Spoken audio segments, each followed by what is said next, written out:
being for 44 days that gets to eat. Eat what? Eat what? Eat us. Hey guys, it's Brittany and welcome back to Brittany 2020. Now today's video, I'm kind of myself. I guess I'm like a queen of demons, Satan's daughter. How y'all doing? Because I got my crown on my head and my hoodie says loved by demons. Yes, this is part of my merch. So if you want your own loved by demons hoodie, then definitely check it out down below in the description box. And thank you so much to everybody who has purchased my merch and taking pictures with it and posting it online.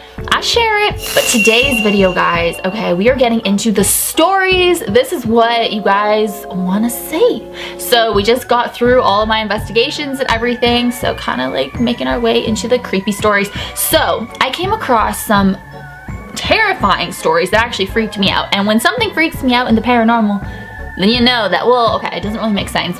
It doesn't really make sense because like I'm scared of my own reflection. But I came across some freaky, disturbing, creepy AF real life stories from real life people, obviously. So I thought, let's share that, let's get into that, because that's what you guys want to hear. So and I'll have my royalty free stock footage playing across. So viewers beware, you're in for a scare. I lived in a haunted house from hell for 4 years. Oh, loved by demons, talking about hell. And 4 years, my number. From age 11 to almost 16, there was constantly something happening. Doors flying open and shut, voices, footsteps. Nothing ever stayed where you put it. I was alone there a lot because both of my parents worked and I was constantly terrified. One of the most gut-level disturbing things, though, was the little girl in my bathroom. Every time I walked past my bathroom door, which was constantly since it was right outside my bedroom, I saw a little girl with blonde curled hair and a rose-colored dress. She just stood there, staring, looking like a photograph from 1905. I started keeping the door closed so I could walk by without seeing her, but she was always there when I opened it. Once I stepped in past her, I couldn't see her anymore, but I could feel her there. She scared me, but I felt really sorry for her because she was trapped there, just like me, but probably forever. As the years went by and things in the house continued to get worse, she started seeming darker. I started feeling like she wasn't really a little girl. I knew there was something ugly in the house, and I felt like it was presenting this sympathetic image to me. Then I started thinking I was completely losing my mind. One day when I was 14, I had a friend from out of town come stay with me for a week. I hadn't told her anything whatsoever about the house because I didn't think she would come if I did. Right after she got there, we were sitting in my room and she left to go to the bathroom. After a minute later, she walked back in with a puzzled look on her face and said, "So there's a little girl in your bathroom." I almost threw up. I was so relieved and terrified and excited and ready to run out of the house screaming. She wouldn't use my bathroom for the rest of the week, and I started using it as little as possible without pissing off my parents who did not want to believe me. Eventually, we moved out and I could not have been happier. I distanced myself from it mentally as much as I could. Then, when I was 18, I took another friend on a road trip to pack up a few things I'd left in the house. The minute we got on the property, my friend seemed uncomfortable. When we came around the bend in the long, steep driveway, he went completely white. I could tell something was wrong, but he insisted he was okay. So we got to work. After a while, he asked to use the bathroom, and I directed him to mine. Not even 20 seconds after he left, he came running back in, gasping for air, and slammed the bedroom door behind him. He started babbling about a little blonde girl who isn't really a little girl. All of a sudden, he went dead still, looked me in the eye, and said, She's not happy with you. You left and you weren't supposed to.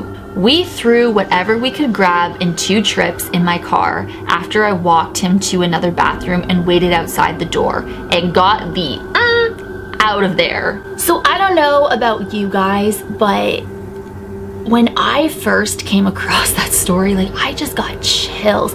I think what is so terrifying, I mean, children's spirits freak me out in general. Like, I don't know what, I mean, I live for them, but you know what I mean? Just little kid spirits running around laughing and giggling and playing, and you know what I mean? It's creepy.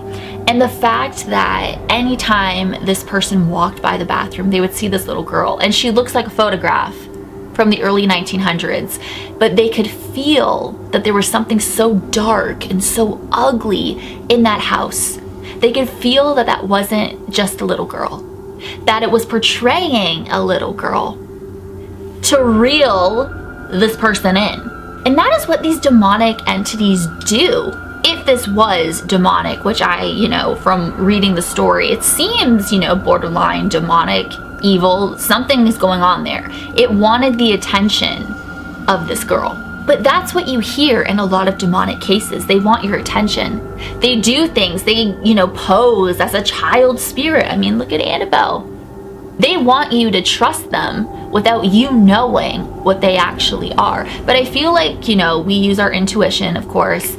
And if you feel that something is off about a spirit in your house, or just a feeling in your house in general, like, okay, you know when you walk into a building or whatever, a haunted place, and you don't even have to be a psychic medium or whatever. We all have intuition. It just, I think it varies from person to person, how deeply you get into it. I've always been a very intuitive person, but this year especially, my intuition is like, I warn people about certain things going on. Like if I get a bad vibe, and a lot of you guys have noticed with me, my intuition and just being more in tune with myself, and especially at my last investigation at the haunted church, when I got all emotional, like a lot of you were like, oh my God, like you're getting so intuitive. But this year has been like the year.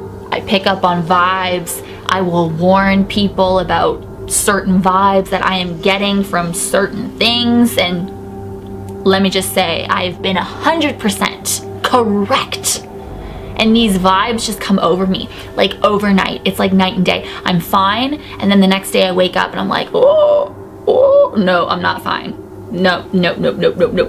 This needs to go. Oh my God, I'm getting so off topic, but what I'm just trying to say is demonic entities like that, they want you to trust them. They're trying to get your trust so they can lure you in, so they can F up your life, really. With the little girl, I think it's so creepy though when they take on the image of an innocent child. Like that is just terrifying to me. But I mean, obviously, if I walked by this bathroom and I saw a little girl that looks like a photograph looking at me, that is freaky. And it's in a bathroom. And I think bathrooms are the scariest part of anybody's house. Like, is that just me? I don't know. I think because my reflection's in there, and that's the scariest thing in my life. I don't even know. But I just think this story is just so different and so creepy. Like, it's so creepy. And the fact that when she brought her friend to the house and the friend saw the little girl and knew that this little girl was not happy with why she left and that she was not supposed to leave, that just gives me chills. Oh, I got so many chills, and I'm wearing a freaking hoodie, like. Anyways, let me know your thoughts on this story down below, and I will be doing more stories like this. Thank you guys so much for watching. As always, you rock my world, and the song lyrics Michael Jackson. Hashtag team Pretty44, hashtag both with the friends, hey. And I will see you guys in my next video.